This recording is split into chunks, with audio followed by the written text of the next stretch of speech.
뭐 또 집값 하락한다고? 야, 이제 끝났어. 집값 하락. 이제 좀 그만해. 이제 상승이야, 상승. 안녕하세요. 부동산 DJ 한정훈입니다. 자, 지금부터는 집값 하락 논란에 대한 종결입니다. 이제 더 이상 하락에 베팅하지 마십시오. 어디에 베팅하라고요? 상승에 베팅하십시오. 자, 부동산 세미나가 25일 날, 목요일 날 제가 합니다. 자, 지금 이제 이런 상승장에서 어떻게 해야 내 쌈짓돈을 불려나갈 수 있을까? 그리고 가장 적은 위험으로 큰 돈을, 수익을 낼 수 있는 방법이 바로 이 재개발에 있습니다. 그 재개발에 돌아가는 논리, 원리, 그리고 우리가 투자해서 이익을 낼 수 있는 그런 특별한 방법 여러분들에게 알려드리는 시간 준비하겠습니다. 자, 집값 하락 요소. 제가 이제 부동산 이제 하락 논란이 이제 종결이다 이렇게 얘기했던 이유는요. 집값 하락 요소가 이제 더 이상 없어요. 우리가 최대 악재라고 생각했던 미국발 기준금리 인상. 제가 지난해 말부터 지금까지 얘기했던 대로 이제 끝이죠. 이제 금리 인상 끝이고 하락으로 금리 인하로 이제 방향을 잡아갈 겁니다. 한국 기준금리도 벌써 지금 동결이 이미 돼 있고요. 이제부터는 인하 시점 논의가 시작될 거다. 블룸버그 통신에서 오늘 기사가 나왔죠. 한국을 비롯한 아시아 시장, 싱가포르라든 이런 데들이 지금 이제 기준금리 인하로 방향을 잡고 있다. 한국은 8월 달부터 기준금리 인하할 가능성이 크다. 이런 기사를 오늘 기사가 나왔습니다. 제 말대로 3분기 인하 시점 논의가 시작될 거다. 그리고 각종 규제 완화 속도 낼 거. 지금 규제 완화한다고 했는데 지금 아직 안 되고 있는 거 많잖아요. 재건축 초과이익 환수 제도도 지금 아직까지 국회에서 계류돼 있고, 취득세 중과도 2주택이면은 8%, 3주택 12% 이걸 반씩 깎아서 2주택 4%, 3주택 이상이면은 6% 이렇게 했던 게 이게 또 국회에 지금 계류가 돼 있어요. 지금 상당히 여러 가지가 지금 국회에 계류가 돼 있는데 과연 계속 그렇게 갈까요? 아니죠. 총선이 내년 4월이에요. 그렇다면은 이런 것들 그전에는 분명히 풀릴 거다. 저는 그렇게 판단을 하고 있습니다. 규제 완화 속도가 빨라질 거다라는 얘기죠. 자, 집값 상승을 예측하는 근거는요. 제가 무슨 말씀드렸잖아요. 거래량이 가장 중요하다. 거래량이 늘어나야 된다라는 얘기를 많이 드렸어요. 그 기준은 서울의 주택 거래량입니다. 이것이 항상 여태까지 우리 부동산 역사에서 기준이 되었던 게 서울의 거래량이니까요.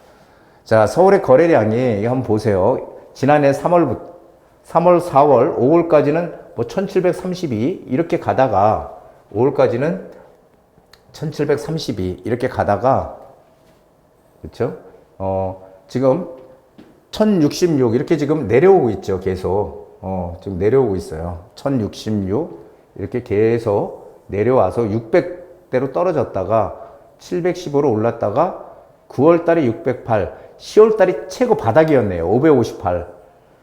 한 달에 서울의 이 아파트 거래량이 558가구로 바닥을 10월 달에 쳤다가 11월 달 되니까 730, 12월 달 되니까 835 조금씩 오르네요. 1월 달 되니까 드디어 1000가구가 넘어서 1419가구. 2월 달 되니까 2458가구로 확 늘었죠. 3월 달 되니까 2979가구. 엄청나게 지금 늘고 있죠. 계속. 지금 오늘 날짜 5월 16일이 이제 4월 거래량이 5월 말까지가 돼야 4월 거래량이 총 집계가 되는데 5월 16일 오늘 날짜로 4월 거래량이 2787건이에요. 2787건.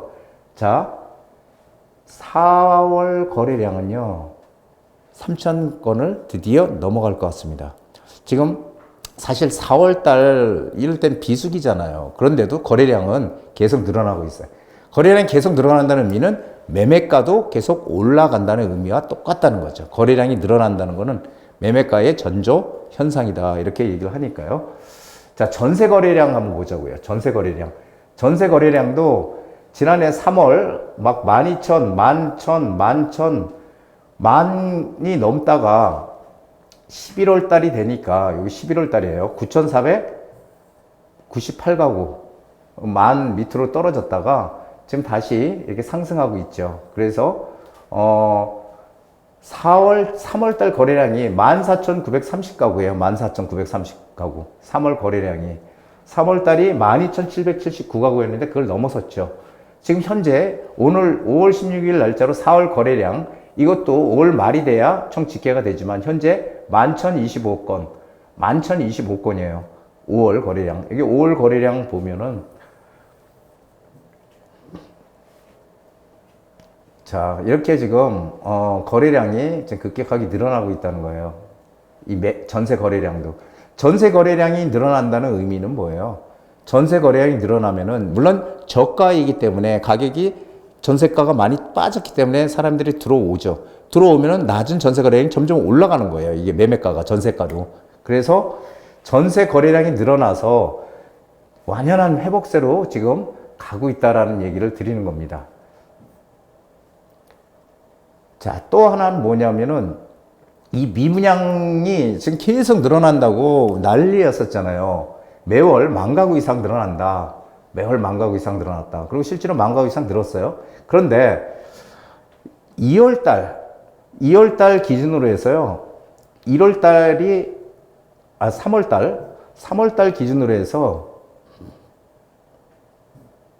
자, 3월달 기준으로 해가지고, 지금 보면은 72,000가구, 75,000가구. 지금 2월 달에 75,000 몇백 가구였고요. 3월 달은 2월 달보다 한 7, 80가구가 늘어났어요. 10,000가구씩 늘어나던 게 2월 달에 한 7, 80가구만 늘어난 거예요, 미분양이. 그러다가 3월 달이 되니까 어떻게 돼요? 3월 달이 되니까 미분양 가구가 한 3,334가구가 축소가 됐어요. 72,104가구, 75,000여 가구에서 72,000가구로 미분양이 오히려 줄어들고 있다는 거죠. 상당히 의미 있죠. 자, 그래서 여기 보면 서울 아파트 급매물 소진 이후 전세값 반등, 수억 원 상승도, 전세도 입지 이름값, 송파 헬리오시티 반등 뚜렷. 지금 이렇게 전세가 상승, 전세가도 지금 지역적으로 전세가도 오르는 것들이 지금 슬슬 등장하고 있다는 거예요. 이게 하나의 신호입니다, 지금. 그러니까 모든 지표들이 미분양도 그렇고 전세가도 그렇고 매매 거래량도 그렇고 다 지금 상승을 가리키고 있다는 거죠. 이런데 어떻게 집값이 떨어지는 요소가 있겠어요? 그렇죠. 전세가가 만약에 오르면 매매가는 어떻게 됩니까? 당연히 매매가는 상승하죠. 전세가가 오르면 매매가 상승. 그래서 어떤 분들은 전세가만 봐라. 전세가가 어떻게 오르냐 떨어지느냐에 따라서 매매가가 오르고 내리고 하니 전세가만 봐라. 물론 100% 맞는 얘기는 아니지만 상당히 그래도 일리는 있는 얘기다. 이렇게 생각이 됩니다. 자, 또 하나. 올해 역전세 위험이 도사리고 있다. 그래서 역전세가 심할 것이다. 이런 얘기 많이 하잖아요. 강남에 물량이 10,000가구 이상 들어오니까 올해. 그러면은 역전세는 필연이다. 그러면 전세값도 떨어지고 역전세 벌어질 거다. 그런데 우리 과거의 사례를 한번 보면요. 역전세도 역전세 나름이에요. 그러니까 지역이 어디냐가 상당히 중요합니다. 이 지역이 어디냐. 근데 지금 역전세 위험이 도사리고 있다라고 하는 거 지금 2023년도잖아요. 23년에 10,000가구가 넘게 강남에 들어온다는 거예요. 이게 대부분 입주 물량이 어디야? 강남권에 들어온다는 거죠. 강남권. 그렇죠. 이미 지금 들어오고 있는 것도 있고. 그런데 과거의 사례를 보면요. DMC 파크뷰 자이, 상암 DMC 있잖아요. DMC. 여기가 미분양이 크게 났었어요, 예전에. 근데 이게 소진이 되는데요. 3년이 걸렸어, 3년. 오래 걸렸죠, 3년. 근데 여기 보면 고덕 레미안, 우리가 고래힐이라고 얘기하잖아요. 고덕동의 대표적인 아파트죠, 이게. 고덕 레미안. 이것도 미분양이 됐었는데 이게 소진되는데 이거는 10개월 걸렸어요. 자, 근데 헬리오시티 이거 미분양 난다고 난리였었죠. 언론에서 미분양 난다고. 근데 우습게도 6개월 만에 미분양 헬리오시티 해소가 되고 다시 가격 다 올랐어. 자, 어떤 차이가 있을까요? DMC 파크뷰 지금 상암 DMC 지금 상당히 지금 많이 변했지만 이 당시만 해도 없었어. 이 당시만 해도. 그래서 입지가 많이 떨어지잖아요. 그러다 보니까 미분양이 소진된 3년이 걸렸어요. 고덕동 10개월, 송파 6개월. 입지가 좋은 곳이면 좋은 곳으로 어떻게 된다? 해소되는 시간이 짧았다는 거죠. 강남은 어떨까요? 강남도 일시적으로 역전세 벌어질 수 분명히 있어요. 하지만 해소되는 시간은 상당히 짧을 것이다라는 거죠. 그래서 역전세는 입지 좋은 곳은 6개월에서 1년 내에 다 원상 회복된다. 그리고 다시 전세가 오른다. 가격 오른다. 입지 안 좋은 곳은 역전세 길게 갈 수도 있어요. 근데 올해 어떻다고요? 올해는 강남권이다. 그래서 역전세에 대한 걱정 크게 할 거 없다라는 얘기를 제가 드리는 겁니다. 심각하지 않다라는 얘기예요. 다른 사람들하고 얘기가 좀 틀리죠. 그래서 지금은 여기서 얘기해 주는 건 뭐냐면요. 입지 가치예요. 입지 가치. 이제 부동산의 이 입지 가치가 앞으로 우리가 예전에도 입지 가치가 중요하다는 거 다 알고 있었잖아요. 하지만 앞으로 시간이 지나면 지날수록 입지 가치가 한마디로 그 부동산의 가치를 결정해 준다는 거예요.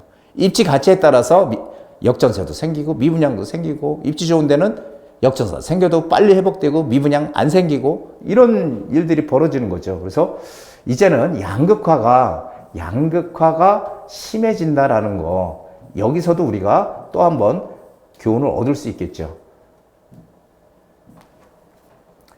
자, 여기 나오네요. 입지 가치가 부동산의 가치입니다. 자, 시장이 지금 제 말대로 전체적으로 이렇게 지금 상승 곡선을 가고 있다. 상승 국면으로 가고 있다. 그렇다면은 전체 시장이 다 오를까요? 그것은 아니에요. 왜 그러냐면은 지금도 전국을 놓고 보면은 시장이 상승한다고 보이지 않아요. 전국적으로 본다면. 단 수도권을 중심으로 본다면 지금 상승 국면이 여실하다는 거죠. 앞으로 어떻게 된다고요? 양극화가 커진다는 거예요. 양극화를 다른 말로 하면은 저는 이 차별화라고 얘기를 해요. 지역적인 차별화. 이것이 저는 양극화랑 똑같은 얘기다라고 생각이 들죠. 그래서 지역적으로 이 양극화가 커질 것이다. 차별화가 커질 것이다라는 거죠. 그래서 미래의 부동산은 오르는 곳과 오르지 않는 곳으로 확연하게 갈릴 것이다. 예전에는 입지 좋은 강남권이 막 오르면은 그 여파가 주변으로 계속 번져서 지방까지 가는 이런 하나의 흐름이 있었다면 지금은 앞으로 시간이 지나면 지날수록 그런 흐름은 없을 것이다. 오르는 곳만 오르는 이런 시장이 될 것이다 라는 거죠. 그래서 제가 일명 얘기 드리는 초양극화 시장이 앞으로 전개된다. 그렇다면 우리가 어떻게 해야 된다는 건 아주 당연한 거 아니겠어요? 어디로 가야 돼요? 서울이든 뭐 부산이든 대구든 간에 대전이든 중심 입지가 좋은 데들은 살아남을 것이고 입지가 떨어지는 곳들은 결국은 상당히 어려울 것이다라는 게 앞으로 부동산 시장의 하나의 커다란 흐름입니다.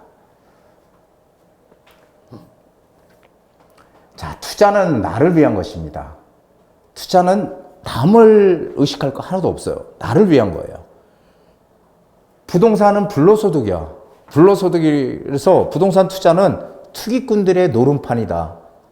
투기꾼들의 장이다. 이런 얘기 많이 하죠. 하지만 요즘 가장 화두되고 있는 코인 보세요. 코인. 그거야말로 변동성이 어마어마하게 강하잖아요. 한 방에 엄청 잃었다가 한 방에 또 딸 수도 있어. 그러니까 코인이라든지 주식 투자, 코인 투자, 주식 투자, 채권 투자, 부동산 투자 무엇이 다릅니까? 이게 무엇이 달라요? 불로소득은 노력을 안 하고 저절로 버는 게 불로소득이잖아요. 그렇죠? 그렇다면은 가만히 따지고 보면 이거 다 불로소득이야. 따지고 보면 코인, 주식, 채권, 부동산. 하지만 자세히 들여다보면 내 노력에 의해서 돈을 벌고 하는 거잖아요. 코인이든 주식이든 채권이든 부동산이든 하나의 재테크의 하나일 뿐이에요. 이것을 자꾸 투기라는 그런 걸 씌워서 투기꾼이다 이렇게 얘기하는 것은 상당히 잘못된 인식이 바탕이 돼 있다. 저는 그렇게 보고 있습니다. 자, 기회가 왔을 때 어떻게 해야 된다고요? 꽉 잡아야 됩니다. 이걸 꽉 못 잡으면 안 돼요. 꽉 잡아야 돼요.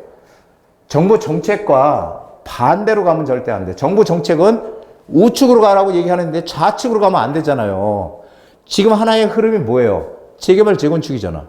도심에 지금 집이 없어. 공급할 방법이 없어. 그러니까 낡은 구도심에 재개발, 재건축을 빨리 활성화시켜서 집을 빨리 져서 공급을 하겠다. 왜냐하면요. 지금 가장 공급이 전국에서 부족한 데가 서울이잖아요. 그럼 서울은 올해 공급 물량이 뭐 강남권이 10,000가구가 넘게 나온다고 하지만 내년엔 공급 물량 없어요. 공급 물량이 없고 지금 인허가 물량도 지금 점점 줄어들잖아요. 안 하잖아요. 건설회사들이 지금. 그러면은 결국은 공급 부족으로 인해서도 가격 상승을 유발한다라는 게 지금 전문가들의 지적이잖아요. 자, 그러면은 정부 정책에 맞춰서 가려면 우리는 재개발, 재건축에 타야 되는 거예요. 그 흐름에. 그런데 여기서 하나. 자, 재개발, 재건축에 우리가 가는 거 맞아. 흐름이 지금 정부에서 어떻게든지 빨리 재개발, 재건축을 활성화시켜서 집을 많이 공급을 해야 되겠다. 이게 가장 확실한 방법이다. 빈 땅이 없으니까. 그렇지 않으면 신도시 개발을 해야 되는데, 신도시 개발은요, 한마디로 모든 걸 새롭게 만들어야 되잖아요. 그렇기 때문에 시간이 너무 많이 필요해요. 집 다 짓고 나면은 뭐 해야 돼요? 집 다 짓고 나면 교통 만들어야지. 그리고 교통만 있으면 되나요? 일자리도 만들어야 되고 시간이 너무 많이 필요한 거죠. 하지만 구도심에 낡은 동네를 새 동네로 만들면은 거기는 직장도 다 있고 도로도 다 있어. 기존에 있는 인프라 다 있잖아요. 그렇기 때문에 훨씬 구도심 개발이 쉬운 거예요. 그래서 구도심의 재개발, 재건축은 하나의 커다란 흐름이기 때문에 우리는 이쪽으로 빨리 올라타야 된다. 그런데 여기서 중요한 게 옥석 가리기예요. 옥석 가리기. 옥석 가리기, 옥과 석을 가려야 된다. 이게 무슨 얘기냐면은, 자, 이렇게 재개발, 재건축이 하나의 흐름이라서 여기저기서 재개발, 재건축을 지정을 하고 안전진단 통과하고 재개발 구역으로 뭐 신속통합계획이니 모아타운이니 지정을 막 할 거 아니에요. 그런데 그 중에서 옥석을 가려야 된다는 거예요. 그렇게 많은 구역들이 앞으로 재개발을 한다고 하고 재건축한다고 하고 전부 그럴 텐데 그 많은 지역이 다 진행이 되겠냐는 거예요. 진행이. 절대 진행 안 된다는 거예요. 그 몇백 곳 되는 것을 어떻게 진행합니까? 현 정부에서. 그 중에서 될 만한 데만 된다. 될 만한 데만. 그 될 만한 데가 어디냐라는 거지. 우리는 거기를 찾아가는 게 재테크의 가장 큰 지금 하나의 방향이죠.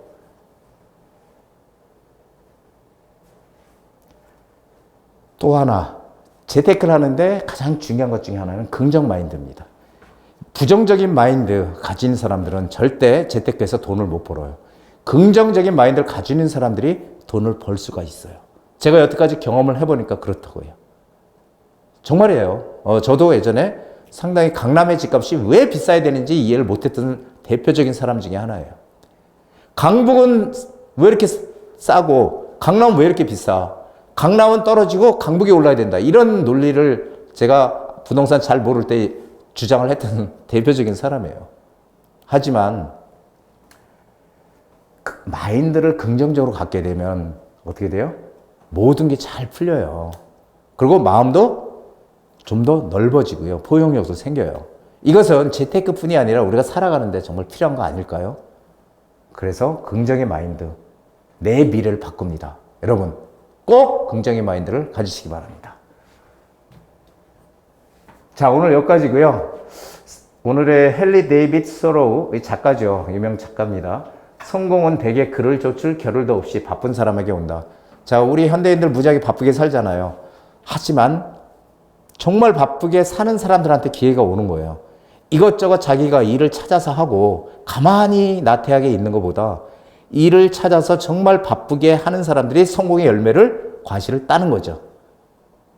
너무 당연한 얘기라고요? 네, 당연한 얘기죠. 그래서 우리는 항상 내 자신을 업그레이드 시키기 위해서 노력을 해야 됩니다. 재테크도 그렇고 모든 면에서 책도 많이 읽고 운동도 열심히 하고 나 자신을 스스로 남에게 빛나 보이게 하기 위해서 노력을 해야 된다는 거죠. 여러분, 제 강의가 마음에 드셨으면 구독, 좋아요, 알람 설정까지 꼭 눌러주시면 제가 강의를 하는데 큰 힘이 되겠습니다. 자, 오늘 여기까지입니다.